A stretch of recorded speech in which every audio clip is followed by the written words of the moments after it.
सर्वेभ्यो नमः। देववाणी संस्कृतं यूट्यूब चलदृश्यं प्रति भवतां भवतीनांच हार्दं स्वागतम्। आइए मित्रों, अष्टाध्यायी भाष्य प्रथमावृत्ति पाणिनीय प्राचीन व्याकरणम को पढ़ रहे हैं और आज हमारी कक्षा संख्या 15वीं है। द्वितीय पाद हमारा आरंभ हो चुका है। 14 कक्षाएं आपको हमने अभी तक पढ़ा दी है। ठीक है, चलिएगा।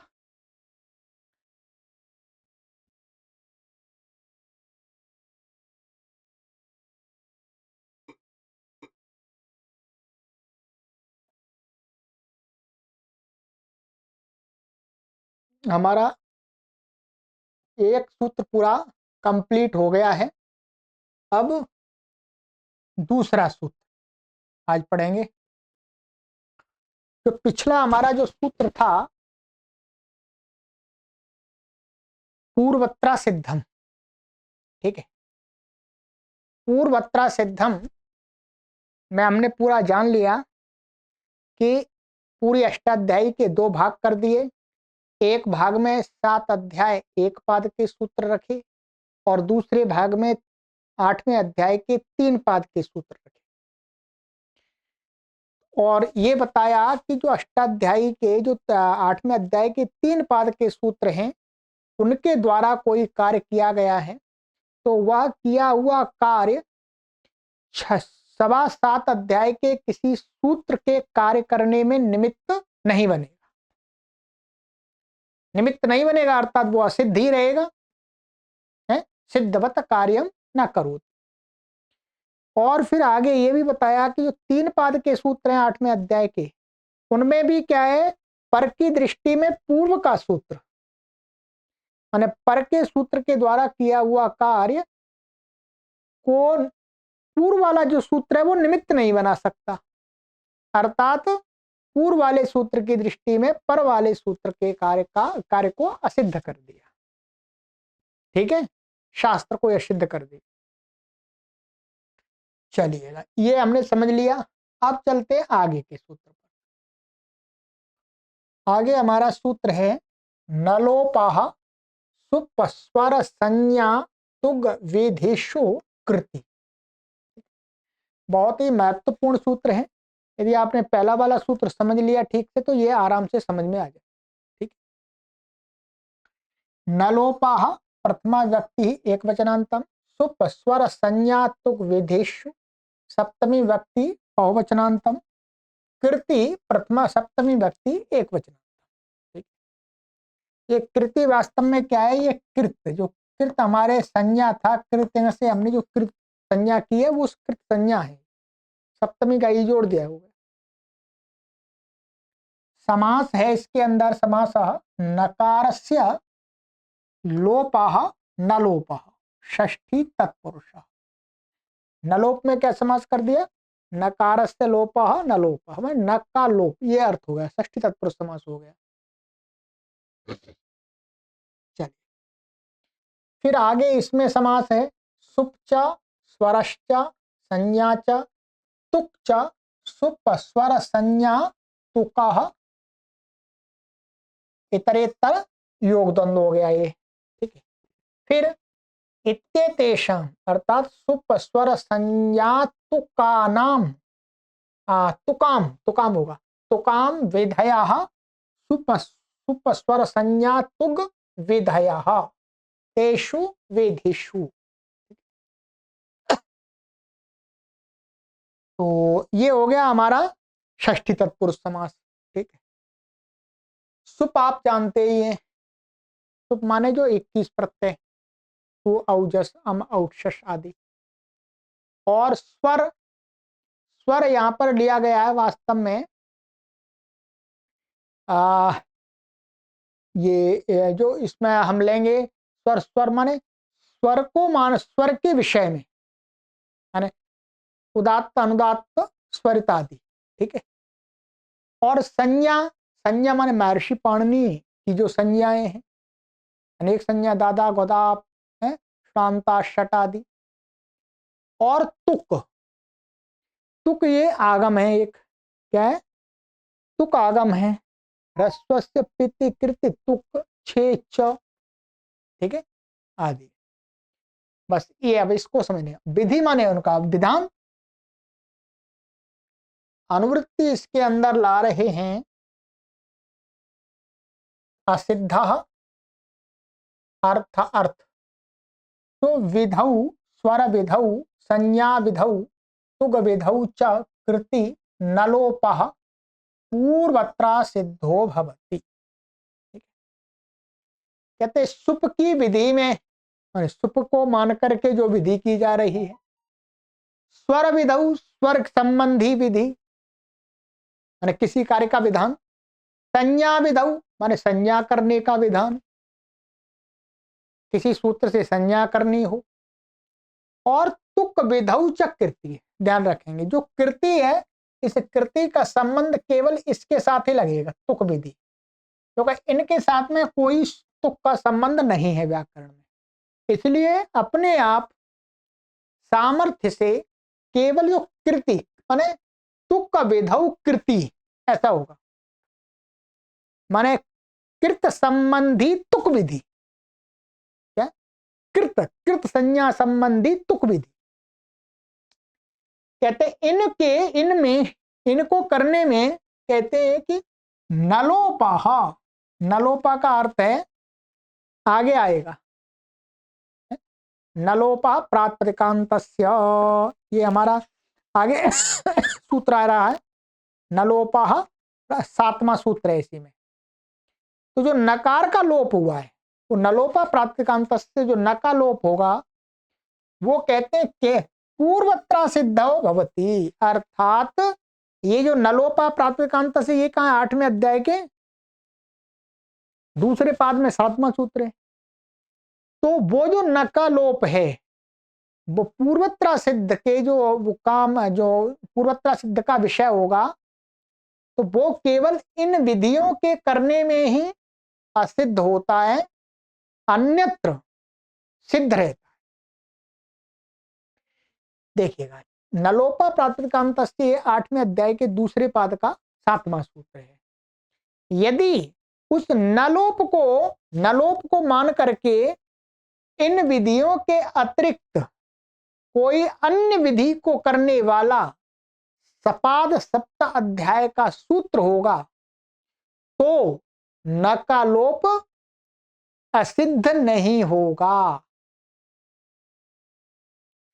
क्योंकि वस्तुतः इस सूत्र से ही, वो पूर्वत्रा सिद्धम से ही ये सारी जो विधियां हैं, सुप विधि, स्वर विधि, संज्ञा विधि, तुक विधि, ये जो इन विधियों को करने वाले जो सूत्र हैं, वो सभी कहां पर हैं, 7.25 अध्याय के अंदर। क्या 7.25 अध्याय के अंदर ये सूत्र हैं। और नकार का लोप करने वाला सूत्र कहां पर है, 8वें अध्याय के द्वितीय पाद में, त्रिपादी हो गया।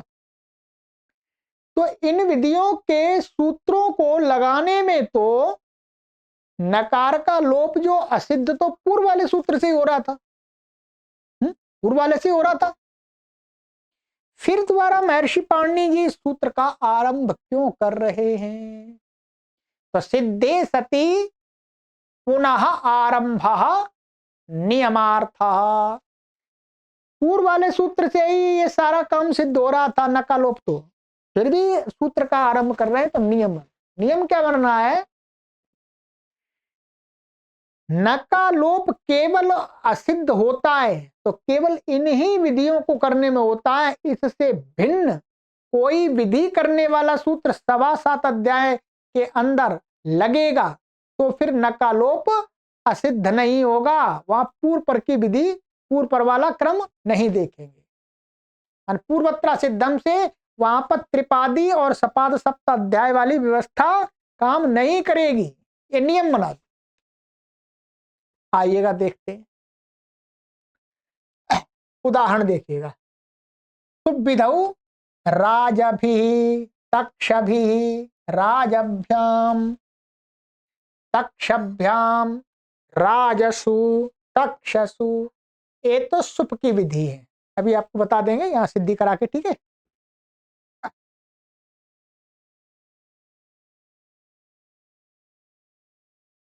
स्वर विधौ राजवती, पंचार्मम, दशार्मम, पंचवीजी, संज्ञा विधौ पंच ब्राह्मण्य, दश ब्राह्मण्य, ठीक है।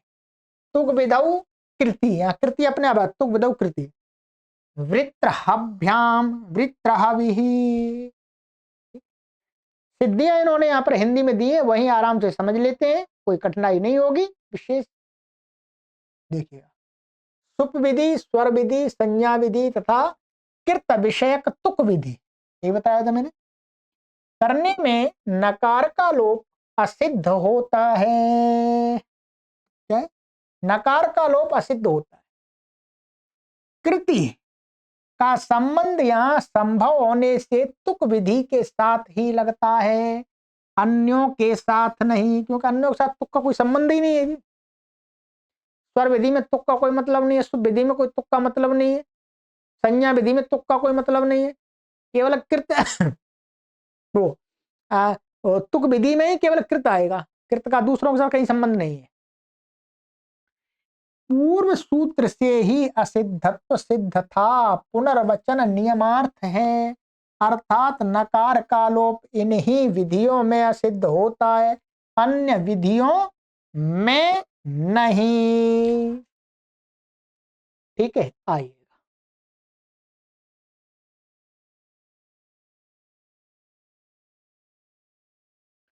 अब देखिए, सुप विधि से माने सुप विधि है, सुप विधि से सुप के स्थान में होने वाली विधि, ठीक है। एवं सुप के परे रहते जो विधि सभी का ग्रहण है, माने सुप को निमित्त मान करके, चाहे सुप को निमित्त सुप के स्थान में अथवा सुप के परे रहते पूर्व को, पर को, जो है सभी विधियां आ जाएंगी।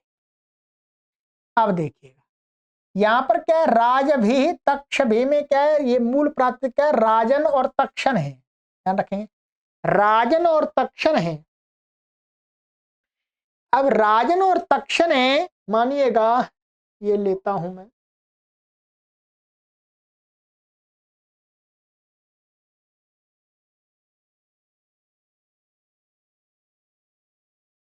ठीक है, यहां लिखता हूं मैं, ये है, ये क्या है, राजन,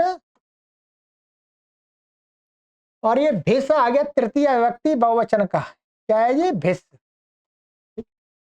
दिख रहा हो, कोई बात नहीं, ऐसे जूम कर लीजिएगा मोबाइल पर से।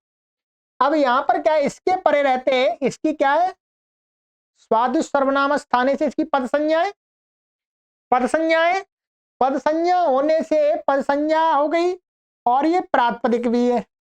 तो आगे वाला जो सूत्र है नलोपः प्रातिपदिकांतस्य, जो पढ़ेंगे, ये क्या कहता है, प्रातिपदिकस्य पदस्य, प्रातिपदिक संज्ञा, और वो प्रातिपदिक कैसा होना चाहिए, उसकी पद संज्ञा भी होनी चाहिए। यो अंत नकार, उसका जो अंत नकार, तस्य लोपो भवति। अब देखिएगा, इसकी प्रातिपदिक संज्ञा भी है, प्रातिपदिक संज्ञा माने क्योंकि आकृत तद्धित समासाश्च उणादि में बना हुआ राजन शब्द, और इसके पहले तो इसकी पद संज्ञा भी है, स्वादिष्ट सर्वनाम स्थाने।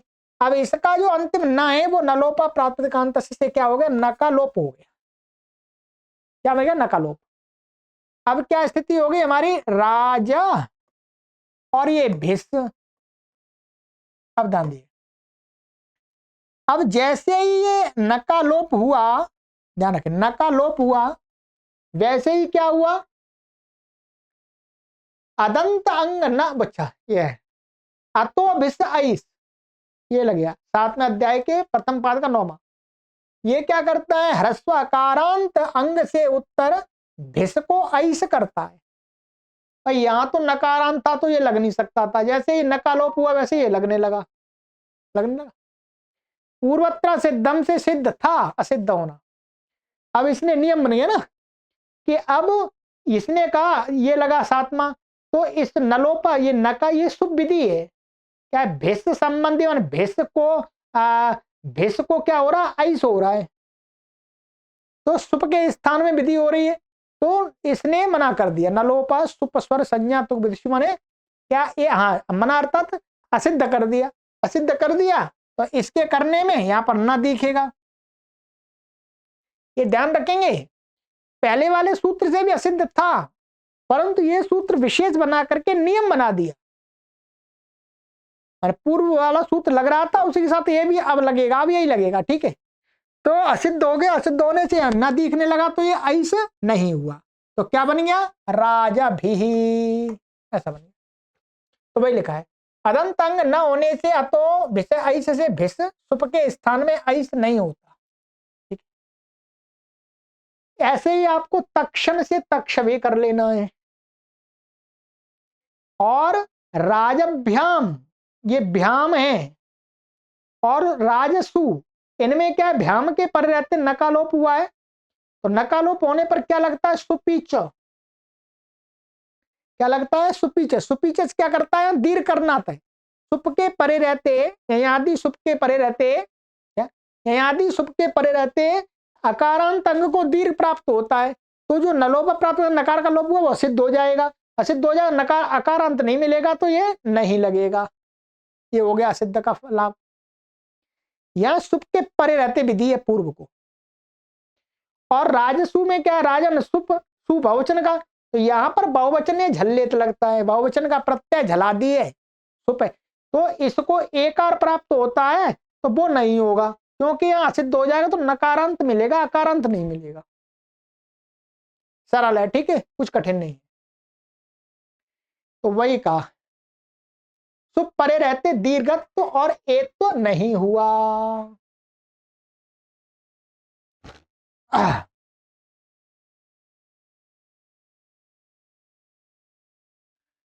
अब आते हैं आगे वाला, ये तो ध्यान रखेंगे, किसका हो गया, सुप का हो गया। चलिएगा, इसके साथ साथ मैं आपको और ये और समझा देता हूं यहां पर कि जैसे आपको और अच्छा फील होगा। देखिए,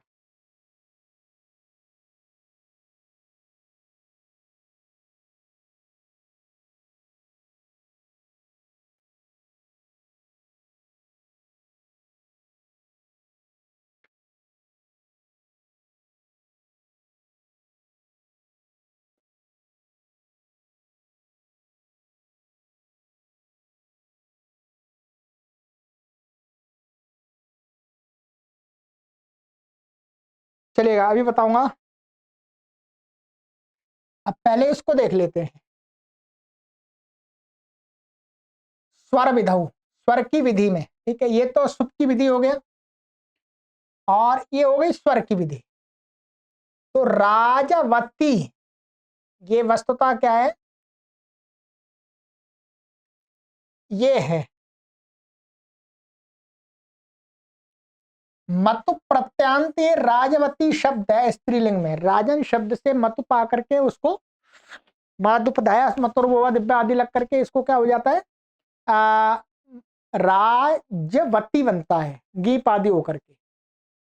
तो राजवती, यहां पर जो न था, ध्यान रखेंगे, यहां बीच में क्या था, न था ये, तो नलोपा प्राप्त कांत से न का लोप हो गया, क्योंकि मतुप के परे रहते पूर्व की क्या हो जाती है, पद संज्ञा, स्वादि सर्वनाम स्थानित।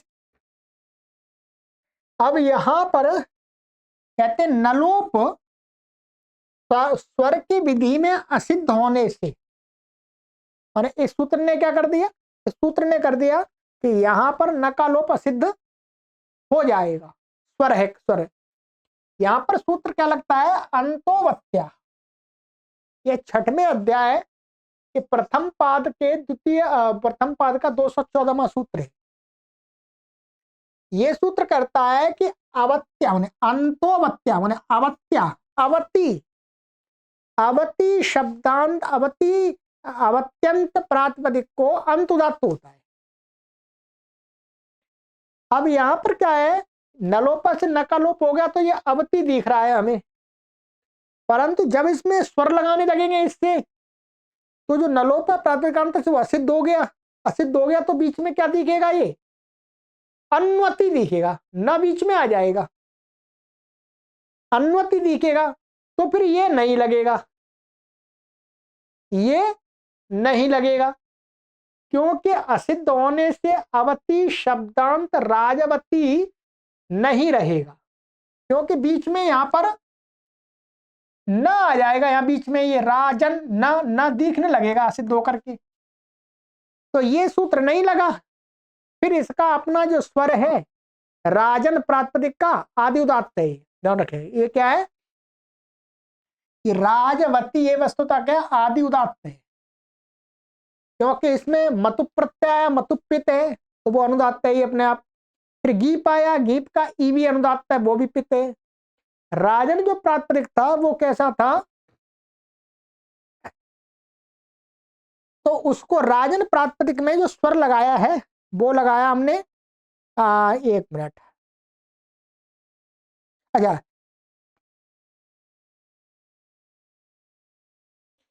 ये राजन ये नित्यादर नित्यम, जो राजन शब्द है ये नित्यादर नित्यम से आदि उदात्त है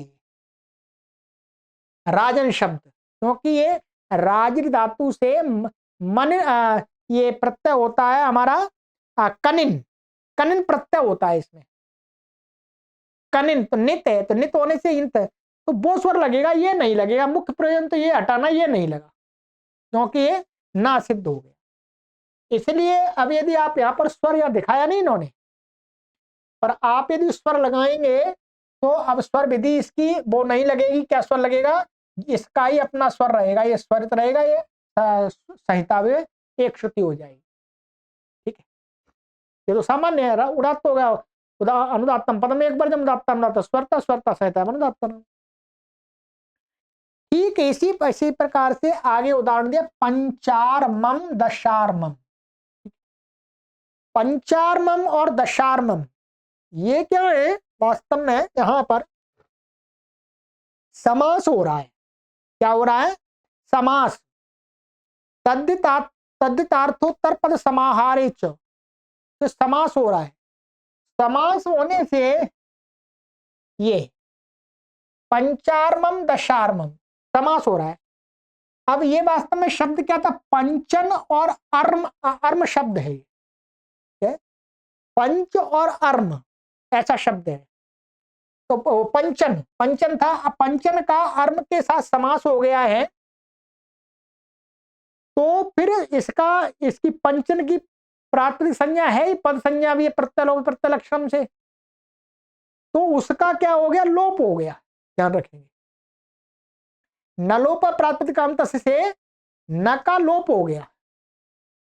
अभी मैं उसमें अब ध्यान रखिए, अब ये न है, अब यहां पर पंच और अर्म, तो ये कहता अर्मे चावर्णम कि अवर्णांत पूर्व पद न होने से, ये कहता है आवरण अर्म शब्द के परे रहते जो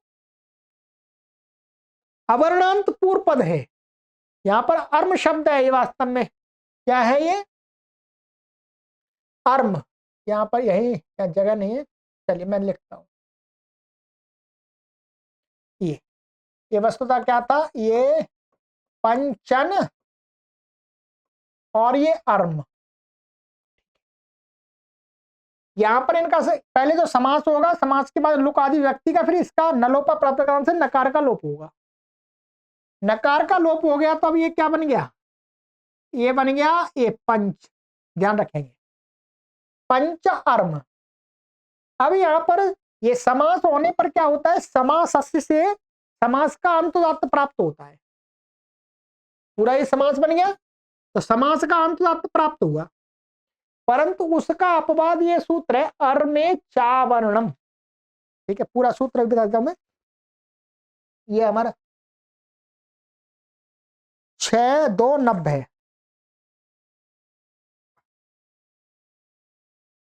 ये लीजिए। अर्मे चावर्णम द्विच त्रिच, कि अब ये है अर्म शब्द के परे रहते, माने अर्म शब्द उपपदे उत्तर पदे द्विच त्रिच अवर्णांतम महान नवर्जितम पूर्व पदम आदुदात्तम भवति।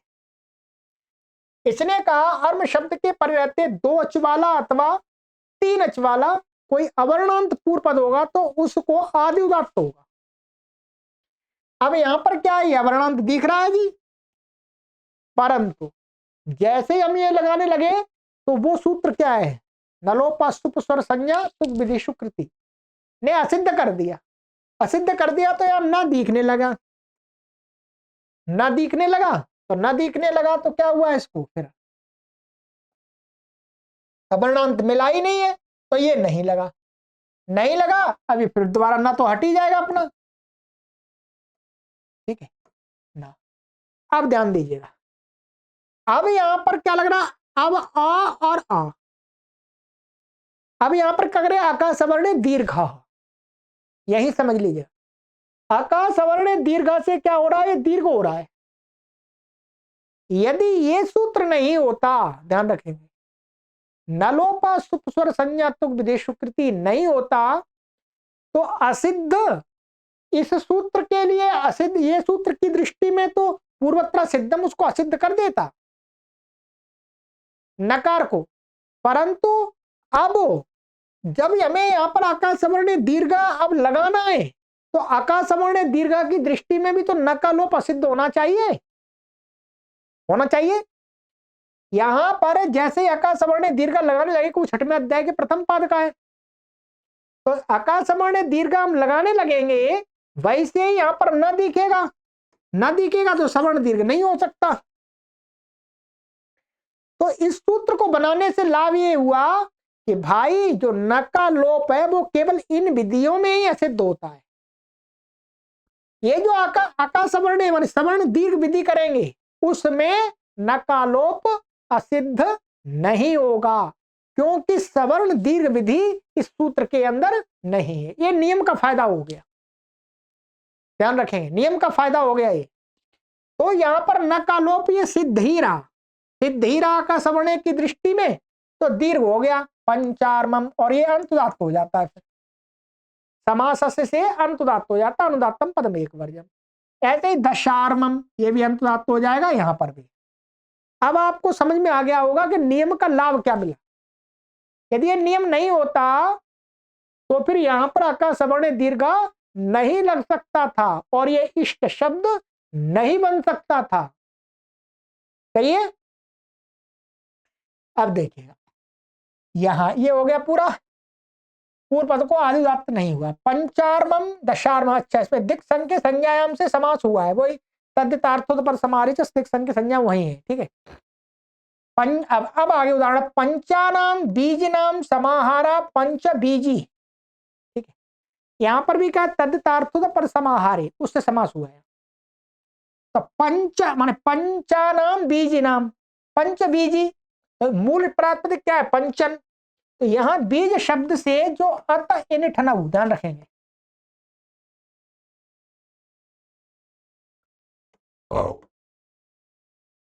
क्या है, ये बीजी जो शब्द बना हुआ है, क्या बना हुआ है बीजी, बीजी शब्द है ये वास्तव में क्या है बीज, बीज और ये प्लस इन्हीं प्रत्यय अत से क्या है ये इन प्रत्यय, बीजिन शब्द है ये, ध्यान रखें क्या शब्द है बीजिन, इसलिए बीज नाम ऐसा है। जब हम इसको समास करेंगे तो क्या रखेंगे, ऐसा रखेंगे पंचन और बीजी ना, ये ऐसा रखा जाएगा। यहां मानिएगा यहां पर ये बहुवचन में लिया हमने ना, तो आम आएगा और यहां पर भी आम आएगा, इसका तो समास होने पर लुक हो जाएगा। तो पंचन बीजन बचा, क्या बचा पंचन, पंचन बीजन। अब यहां पर क्या है ध्यान रखेंगे, पूर्वत इसका भी नलोपा प्रातिकांत नकार का लोप हो जाएगा, क्या हो जाएगा न का लोप, और ये बीजन है इसकी भी क्या है, प्रत्यय लोप पे प्रत्यय लक्षण लगा करके इसकी भी क्या है, पद संज्ञा है, इसकी भी पद संज्ञा है। क्योंकि ये आया था इसका लुक हो गया, परंतु पद संज्ञा करने में निमित्त बन जाएगा, तो इसका भी नलोप प्राप्त लोप हो गया। अभी हमारा क्या बना, पंच बीजी ऐसा बना, ठीक है, क्या ना, पंच बीजी। ये मैं यहां पर लिख के इसलिए दिखा रहा हूं क्योंकि सूत्र भी मुझे साक्षात दिख रहा है, यदि आपका पुस्तक नहीं है तो समझ में आ जाएगा। अब कहते हैं इन्हीं हुआ, उसके नकार का लोप हुआ, ये मैंने दिखा दिया नकार लोप।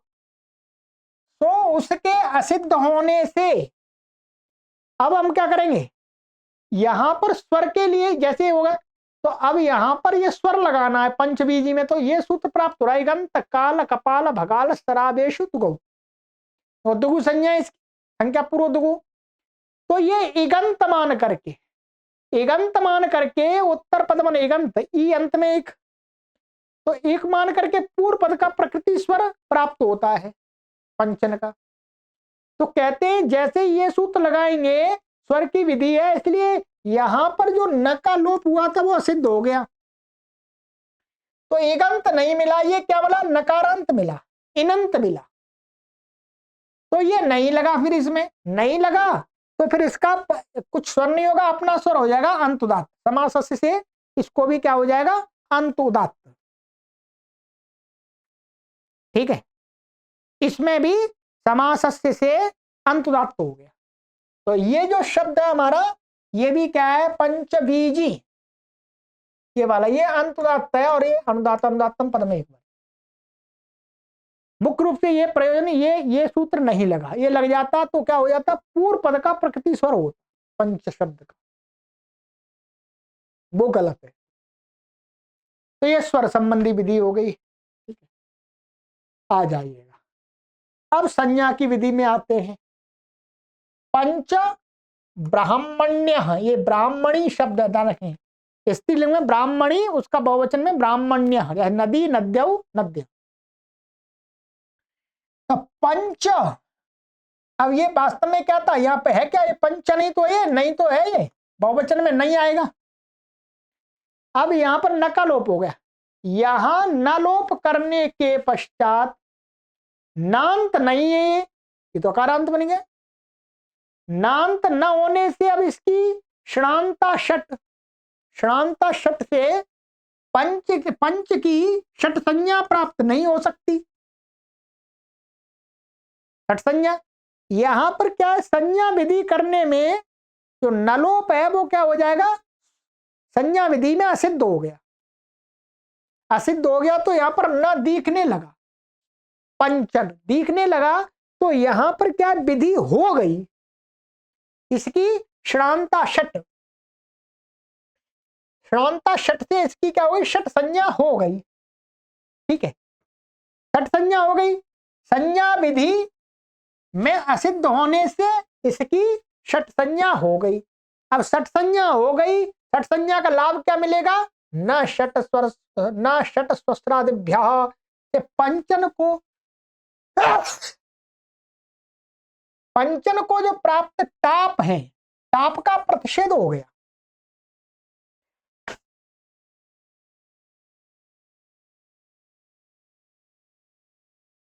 ठीक है, क्योंकि षट संज्ञा हुई नहीं, बेशक ये अकारांत, क्योंकि न, ये इसमें ध्यान रखेंगे, अजात तष्टाप से इसको टाप करने लगेंगे, क्या अजात तष्टाप से टाप करने लगेंगे, तो इस नियम से वो न असिद्ध नहीं हो रहा था, न सिद्ध नहीं होगा, ये अकारांत ही दिखेगा, अकारांत दिखेगा, क्योंकि ये संज्ञा विधि नहीं है, संज्ञा विधि तो वो है षणांता षट, षणांता षट की दृष्टि में तो असिद्ध हो गया, इसलिए उसकी षट संज्ञा हो गई, षट संज्ञा होने से क्या हो गया, अजात तष्टाप से जो स्त्रीलिंग का ये बन रहा है, यहाँ पर ये स्त्रीलिंग का सर्वनाम एक तरह से बन रहा है ये, तो इसलिए यहाँ पर अजात तष्टाप से टाप प्राप्त हो रहा था, तो इसने कहा ये सूत्र लग गया, क्योंकि इससे षट संज्ञक है, ये षट संज्ञक होने से न षट स्वस्त्रादिभ्या से षट संज्ञक और स्वस्त्रादि गण में पठित जो शब्द हैं उनसे स्त्रीलिंग में टाप नहीं होता है अकारांतों से। तो यहां पर पंच को प्राप्त टाप का प्रतिषेध हो गया। ये इसको बात को ध्यान रख लीजिएगा कि ये जो सूत्र है नलोपा सुपसुर संज्ञा, ये संज्ञा करने में ही नकालोपा सिद्ध करता है और कोई विधि। अब देखिएगा यहां पर इसकी षट संज्ञा हो गई, बस कोई कहे इसकी षट संज्ञा करने का लाभ क्या हुआ, लाभ क्या हुआ, लाभ इसका ये हुआ षट संज्ञा होने से अजाद्य तष्टाप से टाप प्राप्त था वो रुक गया। क्या है? वो रुक गया। यदि इसकी माने कोई कहे नियम इसको तो वहां पर भी अजात तष्टाप लगाते तो असिद्ध हो जाता। क्या? अजात तष्टाप लगाते तो असिद्ध हो जाता। तो जैसा मैंने बताया आपको कि वहां पर आकाशवर्णीय दीर्घ वाले में जैसे था कि वहां पर नियम ना करने से आकाशवर्णीय दीर्घ नहीं लग सकता था, वैसे ही यहां पर इसकी षट संज्ञा हो ही नहीं सकती थी। ठीक है, असिद्ध होने पर क्या हो गया, अब इसकी षट संज्ञा हो गई नियम और अजात तष्टाप से प्राप्त टाप, अजात तष्टाप लगाएंगे तब नकार असिद्ध नहीं होगा, तब तो सिद्ध ही रहेगा। ठीक है, तो संज्ञा ये इसमें लाभ मिल गया, संज्ञा विधि में ये हो गया प्रतिषेध हो गया। ठीक है, अब दिखाएंगे आगे।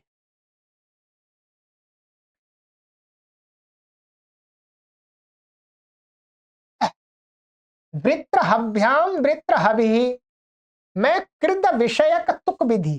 कृत विषय कौन सी है? ह्रस्व से पीति कृति तुक, क्योंकि तुक भी ध्यान रखेंगे, तुक एक तो दूसरी जगह भी तुक हो जाए, छे च दीर्घात पदांतात वा आंग मांगोश्च, इनसे भी तुक होता है। हर तुक नहीं लेना, तुक कौन सा? कृत से संबंधित तुक, कृत संज्ञा से संबंधित तुक कौन सा है? ह्रस्व से पीति कृति तुक। अब यहां पर क्या था, ये शब्द हमारा पहले क्या था? वृत्रहन है, वृत्रहन। ये वस्तुतः क्या है? क्विप प्रत्यांत शब्द है, ये ध्यान रखें। क्या है? वृत्रम हंति वृत्रहन, वृत्रहा बनता है वास्तव में, तो खूब चलाएंगे तो वृत्रहन क्विप प्रत्यय होता है यहां पर। ये तो हमने तीसरे अध्याय द्वितीय पाद में दिखा दिया।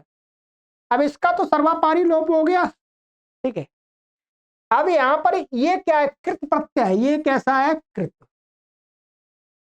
ध्यान रखें, ये क्या है? कृत। अब यहां पर ह्रस्व से पिते, इसका क्या हो गया? इसमें ये भ्याम आ गया, आगे भ्याम आ गया।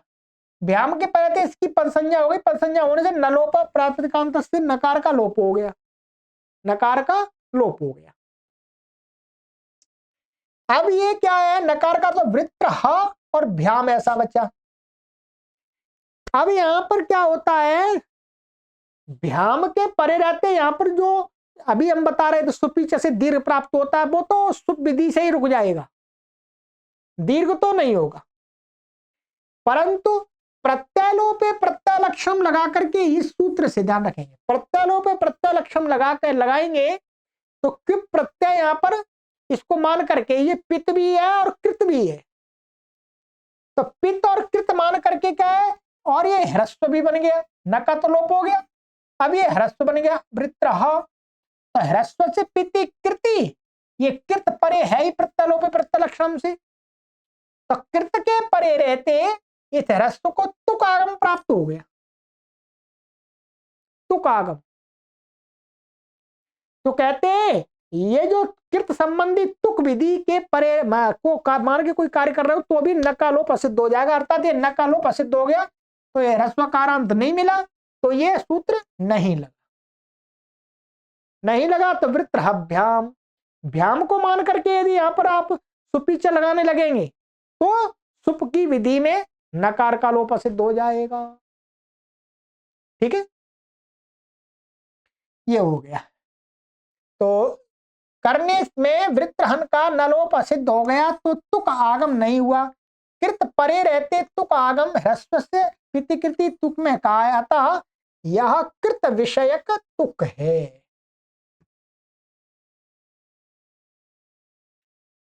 ठीक है जी, अच्छी प्रकार से मैंने समझा दिया।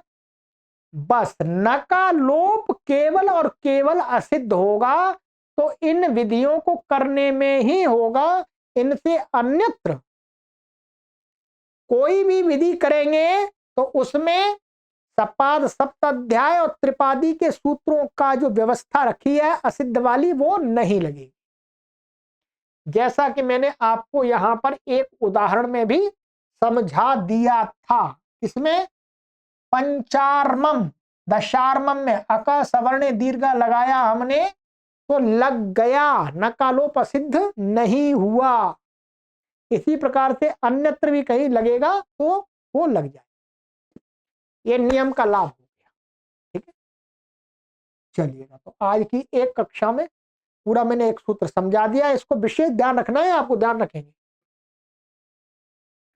अब आ जाइएगा ना मोने, ये अगली कक्षा में देखेंगे। ये एक बस ये हमारा बस ये एक सूत्र और है विशेष, बाकी तो फिर सरल है, चलते जाएंगे, इसको और समझ लेना है। तो इसके लिए भी मुझे लग रहा है एक कक्षा मुझे लगानी पड़ेगी पूरे, कोई बात नहीं, थोड़ा पाद के आरंभ में धैर्य रखना ही पड़ता है, हमने कहा ही है आपको, हम कराते ही हैं इसी प्रकार से, फिर गड्डी चल पड़ती है, कोई बात नहीं, फिर चल पड़ेगी। सर्वेभ्यो नमः।